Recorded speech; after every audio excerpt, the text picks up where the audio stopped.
So I wanted to film this whole process, but I wasn't in a very good place to start filming.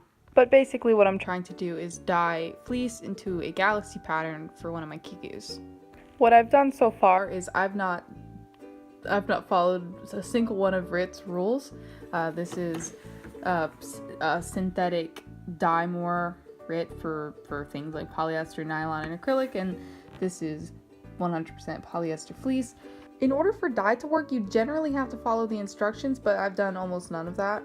I took some lukewarm water and put very small amounts of the dye inside of these bottles, and I'm just sprinkling it onto this fleece at random. It's definitely not supposed to be done this way. There are rules on the Rit, but you know what? I like to live on the edge.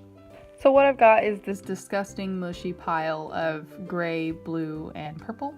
Maybe there's something there that looks kind of like a galaxy, but I guess I'm just going to have to wait and see until it's dry, washed and dry.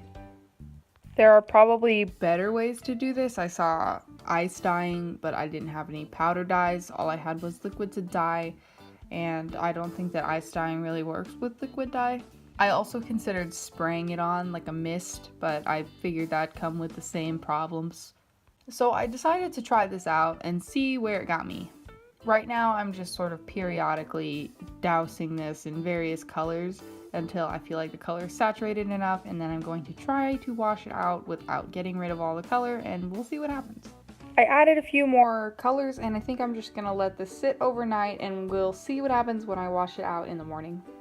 This morning it came out gray and mushy, so I took this operation to the kitchen. I heat up a high concentrated batch of the dye in this pot and then sprinkled it on to a crumped up form and then squeezed it together, and it sort of let all the colors bleed into a decently watercolored space pattern.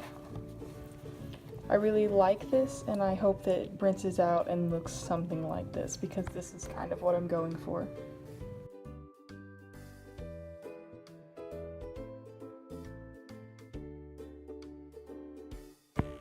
This is the final product as it appears attached to my work in progress here. As you can see, the color has lightened a little bit, but I don't mind it. I think it looks a lot like the reference picture that I was trying to emulate. This is a kiku that I've been working on for someone who commissioned me on Furry Amino. If you want to know more, you can check out my Furry Amino at Literal Lion. Also, before you go, don't forget to subscribe and leave a comment and a like. Thanks for watching!